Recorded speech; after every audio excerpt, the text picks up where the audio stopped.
Hi ಎಲ್ರಿಗೂ ನಮಸ್ಕಾರ. ಬೆಳಿಗ್ಗೆ ಬೇಗ ಎದ್ದು ಸನ್‌ರೈಸ್ ನೋಡೋದು ಒಂಥರ ಥೆರಪಿ ಅನ್ಸುತ್ತೆ ಅಲ್ವಾ? ಹಕ್ಕಿಗಳ ಚಿಲಿಪಿಲಿ, ತಣ್ಣನೆ ಗಾಳಿ ಮನಸ್ಸಿಗೆ ಒಂದು ಹೊಸ ಎನರ್ಜಿ ಕೊಡುತ್ತೆ ಅಂತಾನೆ ಹೇಳ್ಬೋದು.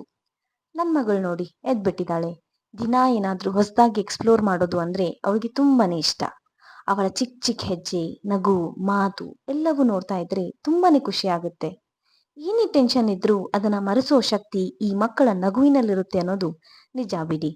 ರೀಸೆಂಟ್ ಆಗಿ ನನ್ ಮಗಳಿಗೆ ಬ್ಲೂಬೇರಿ ಕೊಡೋದಕ್ಕೆ ಸ್ಟಾರ್ಟ್ ಮಾಡಿದ್ದೀನಿ. ಮಗು ತಿನ್ನೋ ಆಹಾರ ತುಂಬಾ ಸೇಫ್ ಆಗಿರ್ಬೇಕು. ಸೊ ಉಪ್ಪು ನೀರಲ್ಲಿ ವಾಶ್ ಮಾಡೋದು ಒಂದು ಹೆಚ್ಚುವರಿ ಸೇಫ್ಟಿ ಸ್ಟೆಪ್ ಅಂತಾನೆ ಹೇಳ್ಬೋದು. ಹೀಗೆ ನನ್ನ ಸ್ಯಾಟರ್ಡೆ ಮಾರ್ನಿಂಗ್ ಮುಗ್ದೇ ಹೋಯ್ತು. ಮಧ್ಯಾಹ್ನ ನನ್ನ ಪತಿ ದೇವ್ರು ನಡೀರಿ ಶಾಪಿಂಗ್ ಅಂತ ನಮ್ನ ಕರ್ಕೊಂಡು ಹೋಗಿದ್ದು ಗೋಪಾಲನ್ ಮಾಲ್ಗೆ.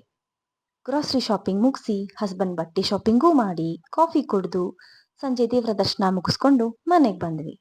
ಜೀವನದ ಈ ಸಣ್ಣ ಸಣ್ಣ ಕ್ಷಣಗಳಲ್ಲಿ ದೊಡ್ಡ ದೊಡ್ಡ ಸಂತೋಷ ಅಡಗಿರುತ್ತೆ ಅಂತ ಹೇಳ್ತಾ ಈ ಲಾಗ್ನ ಇಲ್ಲಿಗೆ ಮುಗಿಸ್ತಾ ಇದ್ದೀನಿ. ಧನ್ಯವಾದಗಳು.